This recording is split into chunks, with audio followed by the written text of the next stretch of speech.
شروع اللہ کے نام سے جو بڑا مہربان نہایت رحم والا ہے۔ اس حالت میں دن گزر رہے تھے اور ملک شام میں کفر سر اٹھا رہا تھا، پھل پھول رہا تھا۔ زیادہ زور لبنان کے علاقہ جات میں تھا، وہاں نئے سرے سے بتوں کی پوجا شروع ہو گئی تھی۔ اللہ کی طرف سے ہدایت آ جانے کے بعد وہ پھر سے خباثتوں پر اتر آئے تھے۔ ان حالات میں بعلبک شہر میں بنی اسرائیل کا ایک ایسا گروہ ظاہر ہوا جنہوں نے ایک بت ایجاد کیا، اس کا نام بعل رکھا۔ اسی کے نام پر شہر کا نام بعلبک ہے۔ اللہ تعالیٰ نے ان کی طرف معزز پیغمبر الیاس علیہ السلام کو مبعوث فرمایا۔ آپ کا سلسلہ نسب یوں ہے: الیاس بن یاسین بن فنحاس بن ایزار بن ہارون علیہ السلام۔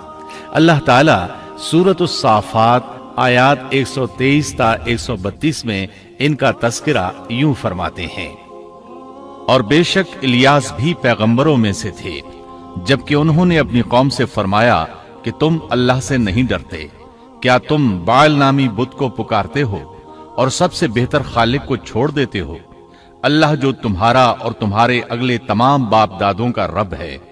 لیکن قوم نے انہیں جھٹلایا، پس وہ ضرور عذاب میں حاضر کیے جائیں گے، سوائے اللہ کے مخلص بندوں کے۔ ہم نے الیاس کا ذکر خیر پچھلوں میں بھی باقی رکھا کہ الیاس پر سلام ہو، ہم نیکی کرنے والوں کو اسی طرح بدلہ دیتے ہیں، بے شک وہ ہمارے ایماندار بندوں میں سے تھا۔ قرآن مجید میں ان کا نام الیاس بتایا ہے۔ انجیل یوحنا میں ان کو ایلیا نبی کہا گیا ہے۔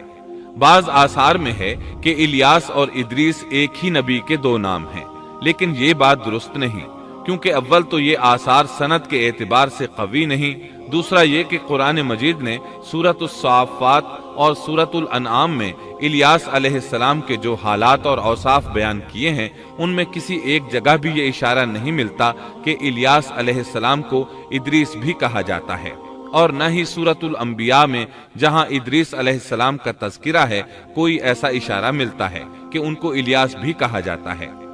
مورخین نے ادریس اور الیاس علیہ السلام کے جو نسب نامے بیان کیے ہیں ان سے پتہ چلتا ہے کہ ان دونوں نبیوں کے درمیان صدیوں کا فاصلہ ہے، لہٰذا اگر یہ ایک ہی نبی کے دو نام ہوتے تو قرآن مجید ضرور اس کی طرف اشارہ کرتا اور مورخین بھی اس کی کوئی وجہ بیان کرتے۔